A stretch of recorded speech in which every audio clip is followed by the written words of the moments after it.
में आगे बढ़ते हैं। गाजियाबाद में एयर क्वालिटी बहुत खराब है। पिछले 2 सालों में 136 करोड़ खर्च होने पर भी यहां प्रदूषण रोकने में नगर निगम नाकाम है। नगर निगम के ऑफिस की छत पर एंटी स्मॉग गन मशीन लगी हुई है, लेकिन वो बंद है। और आज की अगर AQI की बात करें तो आज भी वो 300 के पार है। प्रदूषण बढ़ने से लोगों की मुसीबत बढ़ी हुई। ये देखिए आप मशीन। शहर की आबो हवा सुधारने के लिए गाजियाबाद नगर निगम ने खर्च कर दिए 2 साल में 136 करोड़ रुपया, लेकिन उसके बाद भी शहर की आबो हवा में कोई भी सुधार नहीं हुआ। हम इस समय मौजूद हैं गाजियाबाद नगर निगम के हेड ऑफिस की छत पर, जहां पर आपको दिखाते हैं कि गाजियाबाद नगर निगम के अधिकारियों ने एंटी स्मॉग गन लगाई हुई है, लेकिन ये एंटी स्मॉग गन सिर्फ दिखावे के लिए लगाई गई है। शायद ये एंटी स्मॉग गन अभी तक चालू भी नहीं हुई। तो कहीं ना कहीं जो आपकी जेब से 136 करोड़ रुपया खर्च कर दिया गया, उसका कोई भी लाभ नहीं मिला गाजियाबाद के शहरवासियों को।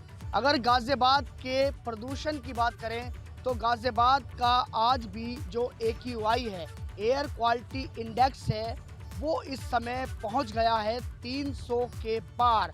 और अगर गाजियाबाद के अलग अलग क्षेत्रों की बात करें तो गाजियाबाद के अलग अलग क्षेत्रों में जो गाजियाबाद का वसुंधरा क्षेत्र है, वो इस समय सबसे ज़्यादा प्रदूषित क्षेत्र है, जिसका एयर क्वालिटी इंडेक्स 337 पर पहुंच गया है।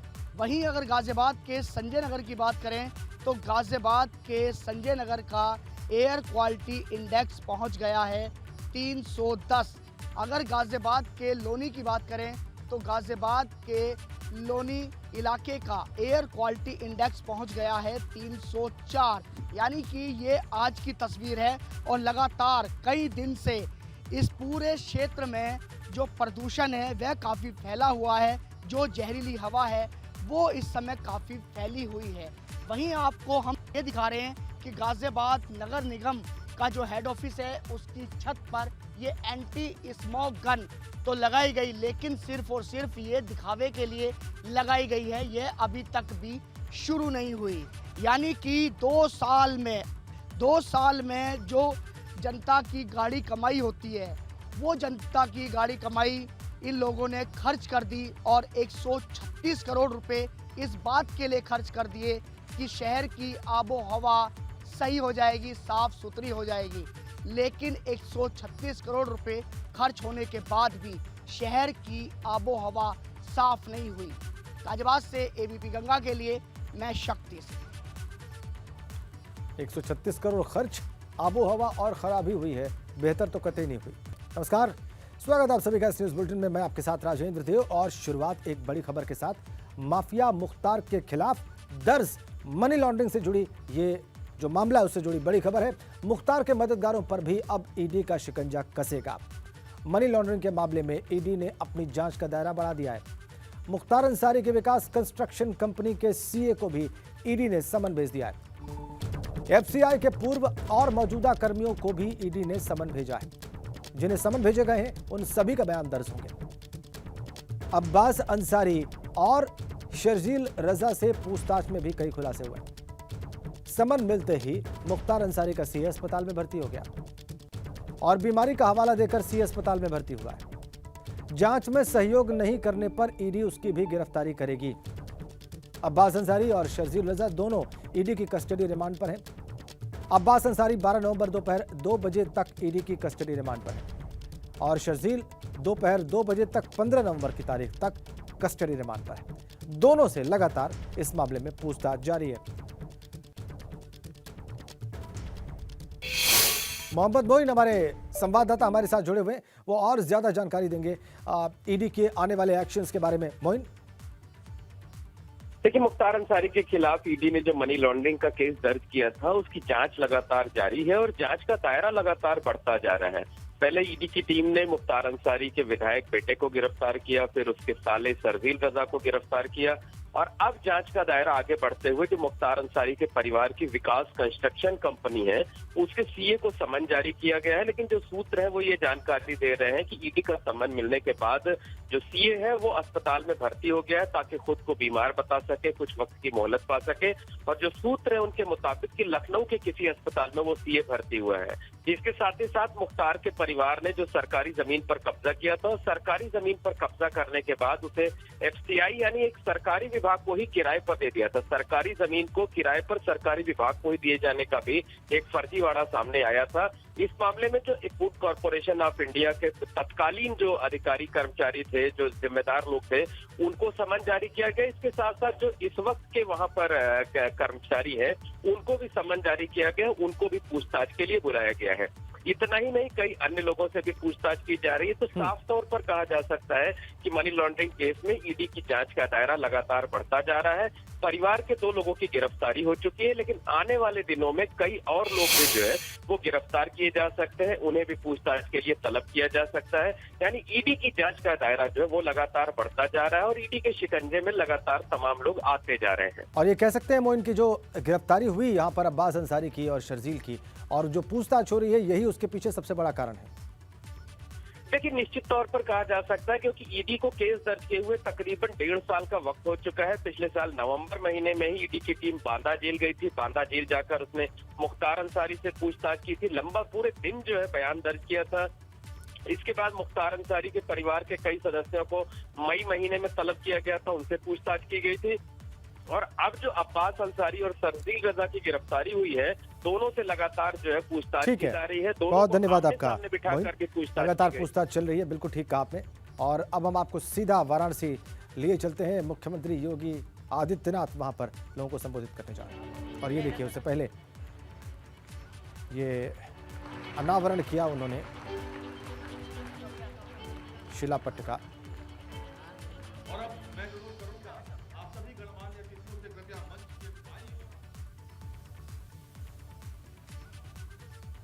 काशी में कई कार्यक्रम हैं आज मुख्यमंत्री के, और अभी भी आप ताज़ा तस्वीरें देख रहे हैं। बहुत सारी चीज़ों की सौगात मिल रही है आज वाराणसी वासियों को।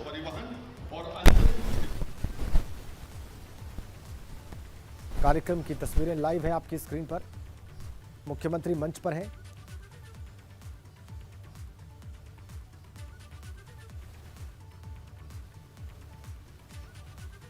अभी थोड़ी देर पहले उन्होंने रुद्राक्ष कन्वेंशन सेंटर में प्रधानमंत्री मोदी से जुड़ी प्रदर्शनी का उद्घाटन किया, और उसमें प्रधानमंत्री मोदी की फोटोग्राफ्स हैं, पेंटिंग्स हैं जो अकबर खान ने बनाई हैं। उसमें प्रधानमंत्री मोदी की जो जीवन यात्रा अब तक रही है, जिस तरीके से उन्होंने गुजरात के मुख्यमंत्री से लगाए भारत के प्रधानमंत्री तक का सफर तय किया, उससे जुड़ी तस्वीरें हैं। क्लीन एनर्जी को बढ़ावा देने के लिए नेशनल हाइड्रोजन मिशन की ओर देशवासियों का ध्यान आकृष्ट किया था। देश आज नए युग में प्रवेश कर रहा है।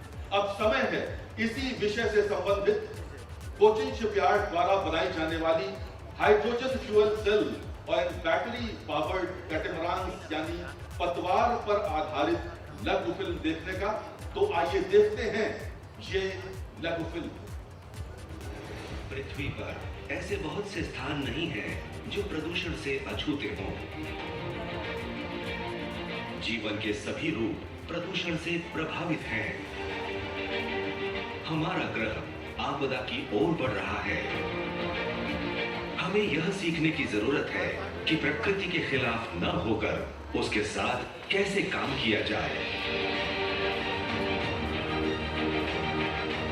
भारत की आध्यात्मिक राजधानी के रूप में जानने वाले वाराणसी शहर को साफ रखने और प्रदूषण को कम करने के लिए काफी प्रयास किया जा रहा है। तो एक लघु फिल्म दिखाई जा रही है इस वक्त वहां पर, और सभी उस कार्यक्रम में उस लघु फिल्म को देख रहे हैं। और अभी आपने देखा कि उस शॉर्ट फिल्म में प्रदूषण पर किस प्रकार से फोकस किया गया है।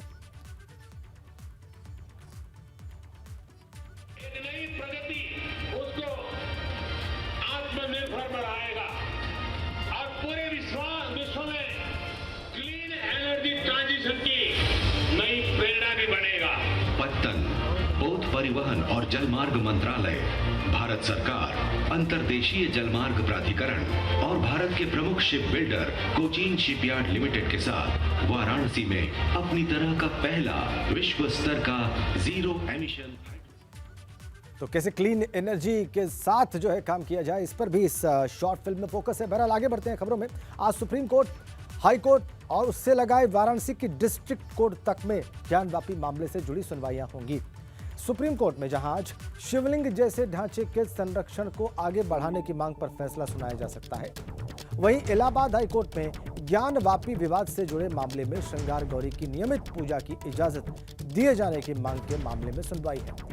इसके अलावा वाराणसी डिस्ट्रिक्ट कोर्ट में ज्ञानवापी श्रृंगार गौरी केस में आज वजूखाने के पश्चिमी दीवार को हटाने की अपील और तहखाने को खुलवाने पर भी सुनवाई। कोर्ट कमिश्नर की रिपोर्ट को लेकर मुस्लिम पक्ष की आपत्ति पर हिंदू पक्ष आज जवाब। तो सुप्रीम कोर्ट, हाई कोर्ट और वाराणसी की डिस्ट्रिक्ट कोर्ट, हर जगह ज्ञानवापी मामले से जुड़ी सुनवाइयां हैं। विषय अलग अलग हैं, लेकिन सुनवाई देश की शीर्ष अदालत से लगाए जिला अदालत तक में है, हाई कोर्ट तक में है। वाराणसी की जिला कोर्ट में आज हिंदू पक्ष अपनी बात रखेगा। जिला कोर्ट में भी सुनवाई है।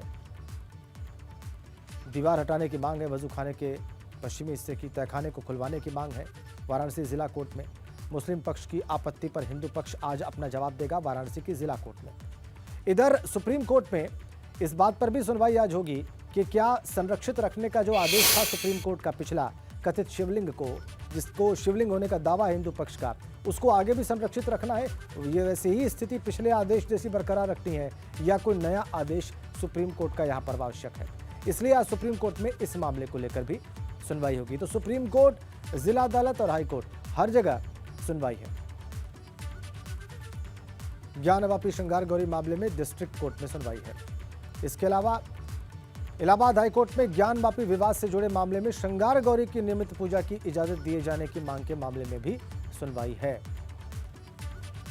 तो देख लीजिए आप किस कोर्ट में क्या सुनवाई होगी। सुप्रीम कोर्ट में, हाई कोर्ट में और जिला कोर्ट में, तीनों ही कोर्ट्स में जो सुनवाई का विषय है वो हमने आपकी स्क्रीन पर रखा है। 12 नवंबर तक संरक्षण की समय सीमा है। हिंदू पक्ष से अंतिम आदेश को जो है ये बढ़ाने की मांग है और इसीलिए आज सुप्रीम कोर्ट में सुनवाई होगी।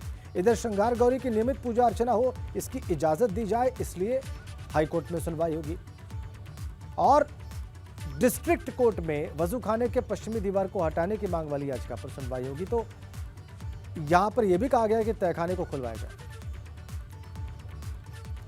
इधर मैनपुरी लोकसभा उपचुनाव में सपा उम्मीदवार डिंपल यादव के नाम की घोषणा के बाद बीजेपी में बैठकों का दौर शुरू हो चुका है। लखनऊ से मैनपुरी तक बैठकों का दौर जारी है। मैनपुरी में तो महामंत्री संगठन धर्मपाल सैनी खुद पहुंचे हुए हैं और उन्होंने पार्टी पदाधिकारियों की और कार्यकर्ताओं के साथ बैठक की। स्थानीय चुनाव संयोजक भी वहां पर नियुक्त हुए हैं और ऐसे में आज चुनाव प्रभारियों के नाम की घोषणा बीजेपी कर सकती है। मैनपुरी और खतौली सीट पर उम्मीदवार तय करने के लिए कल नाम पर आखिरी मंथन होगा। 12 नवंबर को बीजेपी कोर कमेटी की बैठक मुख्यमंत्री आवास पर। इस बीच यूपी भाजपा अध्यक्ष से अपर्णा यादव की मुलाकात के बाद माहौल गर्मा गया है। भूपेंद्र चौधरी ने पार्टी पदाधिकारियों और कार्यकर्ताओं से मुलाकात की है। अपर्णा यादव भी भाजपा प्रदेश अध्यक्ष से मिली है।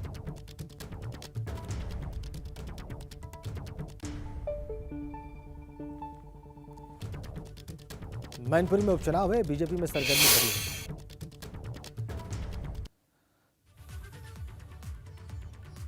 ये देखिए आप मुलाकात की तस्वीरें। अपर्णा यादव मिली भूपेंद्र चौधरी से।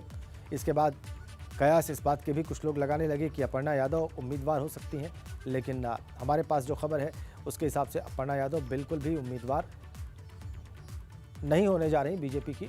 जो 3 टॉप नाम हैं वो सारे शाक्य हैं। इसमें प्रेमचंद सिंह शाक्य जो पिछली बार चुनाव लड़ चुके हैं वो भी नंबर 1 पर है।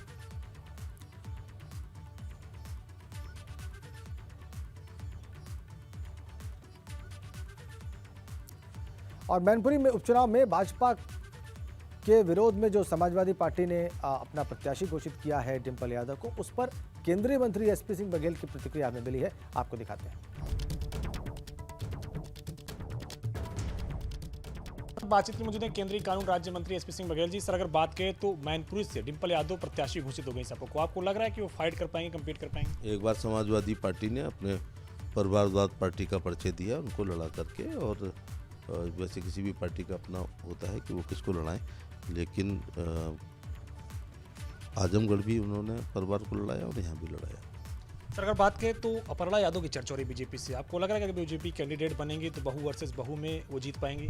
भारतीय जनता पार्टी किसी को भी अपना प्रत्याशी बनाए, इस बार भारतीय जनता पार्टी मैनपुरी लोकसभा जीतेगी। उसके आंकड़े साफ हैं कि पिछला 2019 के लोकसभा चुनाव में सपा और बसपा का गठबंधन था, उसमें श्री मुलायम सिंह यादव, जो स्वर्गीय मुलायम सिंह यादव जी जो बहुत बड़े नेता थे, वो मात्र 94,000 से ही वो अपना चुनाव जीत पाए थे। और अब बीएसपी नहीं है, और बीएसपी मैनपुरी लोकसभा में 1 लाख वोट ट्रांसफर कर देती है। अगर पिछली बार भी बीएसपी से गठबंधन ना होता तो समाजवादी पार्टी मैनपुरी में निश्चित तौर से हारती, और अब गठबंधन नहीं है, और अब मुलायम सिंह यादव जैसा बड़े व्यक्तित्व का प्रत्याशी नहीं है, इसलिए बीजेपी जीतेगी। सर एक आखिरी सवाल है, रामपुर और इसके अलावा अगर बात करें आजमगढ़ में अखिलेश प्रचार करने गए, जब करहल से आप विधानसभा चुनाव लड़ रहे थे तो आपने साफ कहा था कि अखिलेश को आना पड़ेगा, तो लग रहा है कि इस बार पत्नी को जिताने के लिए मैनपुरी में रहना पड़ेगा? आज की तारीख, स्थान और समय नोट कर लो। वो आजमगढ़ और रामपुर नहीं गए, वो पता नहीं क्यों नहीं गए, लेकिन मैनपुरी में अखिलेश यादव ही नहीं, डिम्पल यादव घर घर वोट मांगेंगी। रामगोपाल जी, शिवपाल जी, अक्षय यादव, धर्मेंद्र यादव, तेज प्रताप यादव, ये सारे मैंने एमपीओं के नाम लिए, पूर्व एमपी, वर्तमान एमपी, ये पूरा कैंप मैनपुरी लोकसभा पर करेंगे। शुक्रिया हमसे बातचीत करने के लिए। कमिश्नर धर्मोत्तम के साथ अविनाश तिवारी, एबीपी गंगा, दिल्ली। केंद्रीय मंत्री एसपी सिंह बघेल कह रहे हैं कि शिवपाल यादव भी, जिन नाम उन्होंने गिनाए, शिवपाल यादव भी घर घर जाकर वोट मांगेंगे। इधर मैनपुरी से डिंपल यादव को सपा प्रत्याशी बनाए जाने पर कन्नौज से भाजपा सांसद सुब्रत पाठक ने तंज कसा है। उन्होंने कहा है कि समाजवादी पार्टी ने अपने मूल चरित्र के हिसाब से ही मैनपुरी लोकसभा उपचुनाव में डिंपल यादव को प्रत्याशी बनाया है। सुब्रत पाठक ने कहा कि सिर्फ जातिवाद और परिवारवाद ही समाजवादी पार्टी का मूल चरित्र है। बड़ा हमला, बीजेपी एमपी सुब्रत पाठक का, कन्नौज से सांसद हैं बीजेपी के, वहीं से सांसद हैं जहां से डिंपल यादव पहले सांसद रह चुकी हैं। से समाजवादी पार्टी का निर्माण तो समाजवाद के नाम पर हुआ था, लेकिन जब पार्टी अस्तित्व में आई तो यह जातिवादी हो गई, और फिर जातिवाद से भी जब इनका विस्तार हुआ तो फिर उसके बाद ये परिवारवादी हो गए, माने एक ही परिवार के लोगों को सब कुछ मिलेगा। से समाजवादी पार्टी का निर्माण तो समाजवाद के नाम पर हुआ था, लेकिन जब पार्टी अस्तित्व में आई तो यह जातिवादी हो गई, और फिर जातिवाद से भी जब इनका विस्तार हुआ तो फिर उसके बाद ये परिवारवादी हो गए, माने। और बीजेपी के मंथन में 3 नाम रेस में सबसे आगे हैं, और सबसे ऊपर जो नाम है उसका वो नाम है प्रेम सिंह शाक्य का। ये पिछली बार इस सीट से चुनाव लड़ चुके हैं मुलायम सिंह यादव के खिलाफ। दूसरे नंबर पर जो नाम है वो नाम है रघुराज सिंह शाक्य का, और तीसरे नंबर पर ममतेश शाक्य का नाम है। तीनों ही शाक्य उम्मीदवार, बीजेपी के उम्मीदवारों की जो सूची है उसमें टॉप 3 नाम है, ऊपर के 3 नाम। तो इससे यह पता चलता है कि बीजेपी शाक्य उम्मीदवार ही मैदान में उतारने के पूरे मूड में। अपर्णा यादव को मैनपुरी सीट पर लड़ाने की बीजेपी की रणनीति नहीं है। 14 नवंबर को बीजेपी उम्मीदवार के नाम की घोषणा हो सकती है। कल बैठक है मुख्यमंत्री आवास पर कोर कमेटी की, उसमें इस पर मंथन हो जाएगा, और 14 नवंबर को बीजेपी अपना उम्मीदवार घोषित कर देगी।